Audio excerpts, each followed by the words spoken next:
Bhaskar astrology classes में आपका स्वागत है। साथियों, आपसे बात किए हुए कुछ निजी कारणों से काफ़ी समय हो गया, जिसके लिए आपसे क्षमा याचना करते हैं। हर मनुष्य के जीवन में कभी न कभी ऐसा समय अवश्य आता है कि वो चाहते हुए भी अपना प्रिय काम नहीं कर सकता। खैर, जीवन में यह सब तो चलता ही रहता है। आज का विषय भी बहुत ही इंटरेस्टिंग है और आप इसे शुरू से लेकर अंत तक ध्यानपूर्वक और शांतिपूर्वक देखना, नहीं तो आप इसमें से कुछ ना कुछ चूक जाएंगे। हमने आज तक भी कभी आपसे यह नहीं कहा कि यह वीडियो पूरा देखना, आधा देखना, लेकिन आज आपको विशेष रूप से कह रहे हैं, इसलिए इस बात का ध्यान रखिएगा। अभी कल परसों ही एक सज्जन कुंडली दिखाने आए थे और उनका सवाल यह था कि मुझे जुआ सट्टा खेलने की आदत लग गई है। ताश पत्ती का जुआ खेलते हैं, आंकड़ा भी लगाते हैं और मौका मिल जाए तो कसिनो को भी आजमाते हैं, और इसके लिए वो गोवा तो क्या, काठमांडू तक भी चले जाते हैं। यानी हर तरह का जुआ सट्टा वो खेलते हैं और रिजल्ट अंत में पैसा उनकी जेब से निकलता ही है। वो कभी कमाकर घर नहीं लौट। व्यापार में जो कमाते हैं उसका अधिकतर हिस्सा जुए सट्टे की भेंट चढ़ जाता है, लेकिन फिर भी खेलते ही हैं। अब उनका नाम और पूरी कुंडली तो हम आपको यहाँ पर नहीं दिखा सकते, लेकिन उनकी कुंडली के कुछ ग्रहों की बात अवश्य करेंगे और उसी से आपको पूरी बात समझ में आ जाएगी कि इनको ये जुआ सट्टा खेलने की लत कैसे लगी। हमने आपको पूर्व के चैप्टर्स में यह बताया है कि लग्न जितना ही एक्टिव होगा, जातक उतना ही बड़ा जुआरी होगा, दांव लगाने में माहिर होगा। और लग्न का इस तरह से एक्टिव होना, जैसा कि हम अभी आपको इन सज्जन की कुंडली के ग्रहों से बताएंगे, यह केवल जुआ सट्टा यानी ताश पत्ती और इस खेलने से ही मतलब नहीं है। यह जीवन के हर क्षेत्र में आदमी की रिस्क लेने की क्षमता को बढ़ा देता है। यानी वह किसी भी तरह की रिस्क लेने से डरेगा नहीं, और अंत यही होता है कि उसको जुए सट्टे की आदत लग जाती है। जुआ सट्टा खाली ये ताश पत्ती का खेल, कसिनो, आंकड़ा यही नहीं होता। जीवन में भी हम हर समय, हर आदमी जुआ खेलता ही है। हम लोग रोड पे चलते हैं, हवाई जहाज में जाते हैं या कहीं भी जाते हैं, तो वह भी एक जुआ ही है। रोड पे एक्सीडेंट हो सकता है, कहीं कुछ भी हो सकता है। तो जुआरी तो हर आदमी होता है, लेकिन उसकी एक सीमा रेखा होती है। तो हम जिन सज्जन की बात कर रहे हैं, उनका मंगल मेष राशि में बैठा है, और हम पहले ही आपको बता चुके हैं कि मेष का मंगल आजीवन लग्न के फल देता है। फिर उनका नक्षत्र स्वामी भी अपनी उच्च राशि में बैठा है, तो पुनः लग्न खड़ा हो गया। फिर इनका चंद्रमा, वह भी नक्षत्र स्वामी के साथ बैठा है और पुनः लग्न खड़ा करेगा। तो यहाँ पर आप देखेंगे कि जन्म कुंडली में इन योगों ने इनका लग्न पूरी तरह से एक्टिवेट कर दिया है, और यह स्थिति जातक को दुस्साहसी बना देती है। किसी भी क्षेत्र में हो, वह भरपूर रिस्क लेता है, दांव पर दांव लगाता है, और यही कारण है कि इनको जुए की लत लग गई। अब इनके राहु केतु को देखें तो राहु केतु भी छठा भाव एक्टिवेट कर रहे हैं, और यह भी आपको मालूम है कि राहु केतु ने जो भाव एक्टिवेट कर दिया वह भी आजीवन साथ रहता है, यानी उसके फल भी मिलते ही रहते हैं। अब छठा भाव किस बात का है, यह तो आप जानते हैं। तो इस स्थिति का जातक कितनी ही बड़ी रिस्क किसी भी क्षेत्र में ले ले, वह सफल होकर तो घर नहीं लौट सकता, कुछ ना कुछ हार कर ही आएगा। अब आदमी कितने दिन अपनी जमा पूंजी से जुआ खेलेगा, एक दिन तो खत्म होगी ही, तो फिर वह उधार भी लेगा। यानी शौक पूरा करना है तो पहले तो अपनी जमा पूंजी से करें, फिर घर के, बीवी के जेवर बेच के करें, और जब ये भी खत्म हो जाए तो पड़ोसी, रिश्तेदार, मित्र जो भी उधार दे सकता हो उनसे उधार लें। पर शौक तो चलना चाहिए। क्योंकि योग ही ऐसे पड़ गए। अब जब उधार लेंगे और कमाएंगे नहीं तो चुकाएंगे कहाँ से? तो इस स्थिति में जिनसे उधार लिया है वो तगादा करेंगे, अपमानित करेंगे और इनसे शत्रुता करने लगेंगे और ये मुंह छिपाने लगेंगे। तो यहाँ पर राहु केतु ने मिलकर जो छठा भाव एक्टिवेट कर दिया है, उसने ऋण और शत्रु, भय और अपमान, इसका पूरा माहौल बना दिया है। तो यह तो बात हुई कि किन परिस्थितियों में जातक इस लेवल का सट्टेबाज बन सकता है, और ये वो स्थिति है जिसमें जातक कुछ ना कुछ हार कर ही घर लौटेगा, कमा कर नहीं आएगा। और किसी रोज संयोगवश थोड़ा बहुत कमा भी लिया तो अगले दिन उससे डबल हार कर आएगा।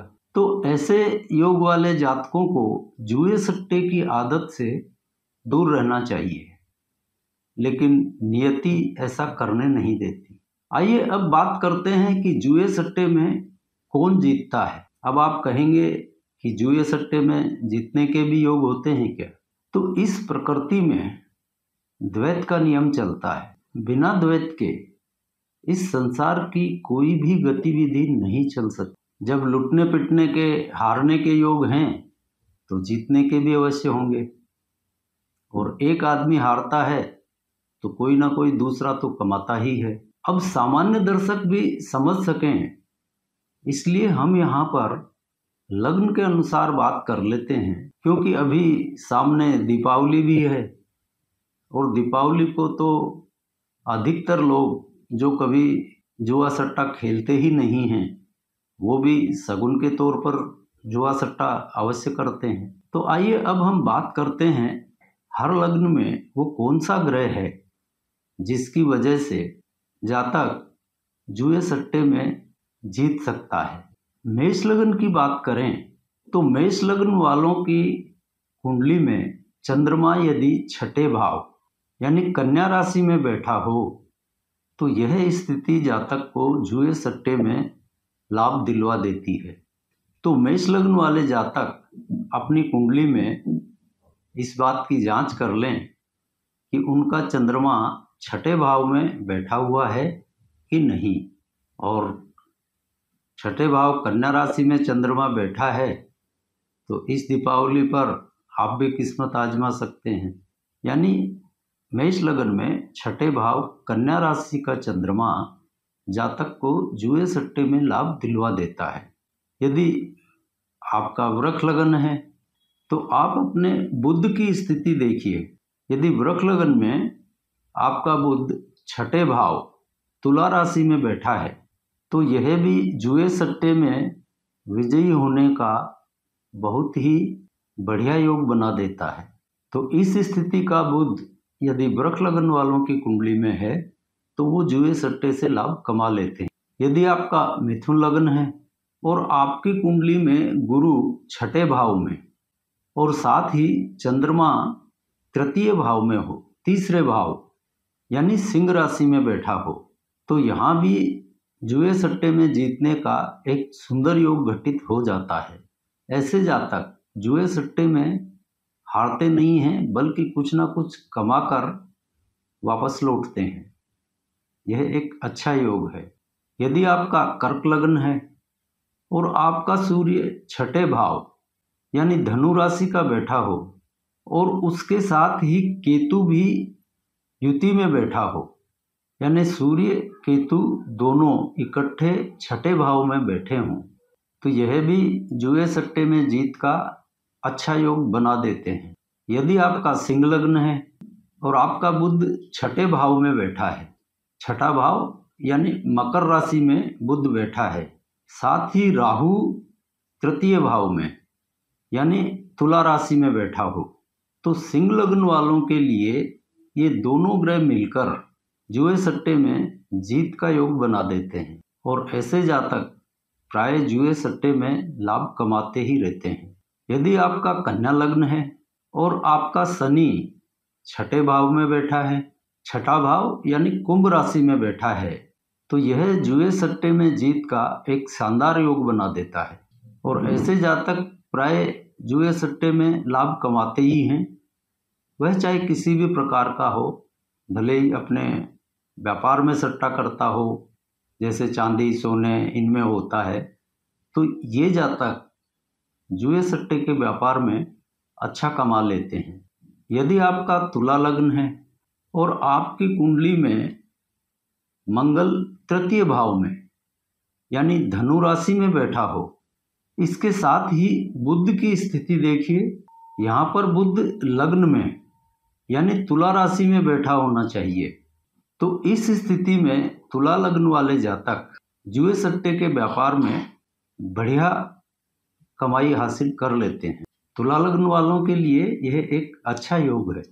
यदि आपका वृश्चिक लग्न है और शुक्र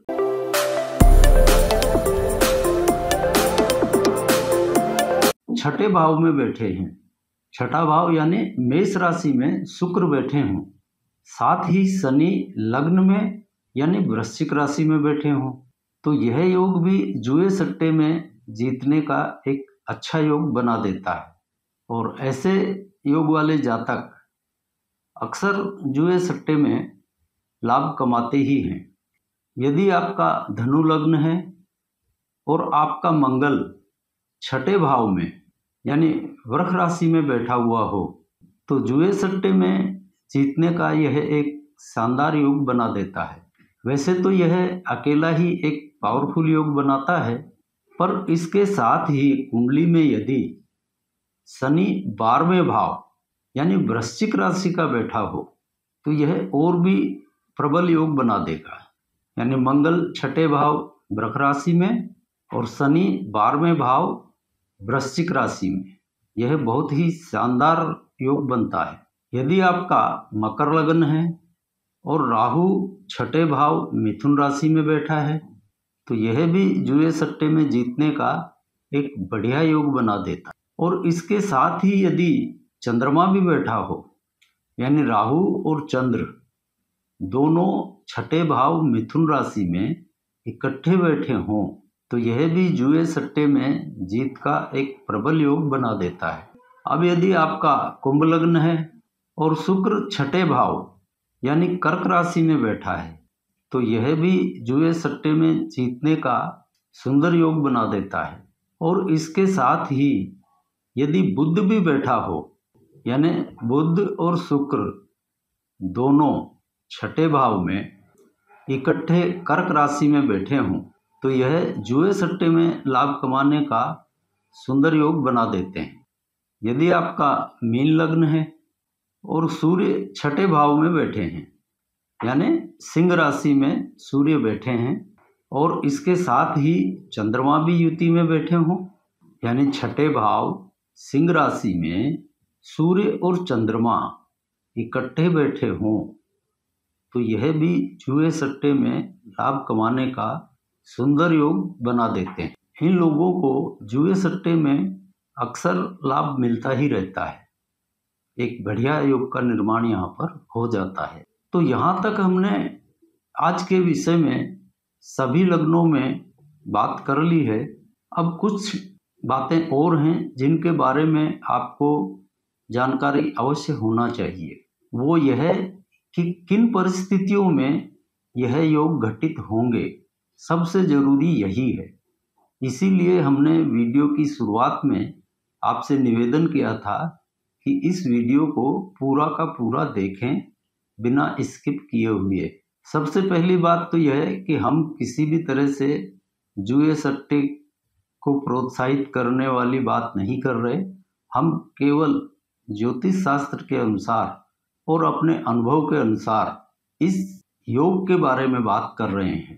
जुआ सट्टा खेलना कोई अच्छी बात नहीं है, पर ज्योतिष शास्त्र के नियमों के अनुसार जातक की कुंडली में जो योग बन जाते हैं उसका रुझान उस दिशा में हो ही जाता है।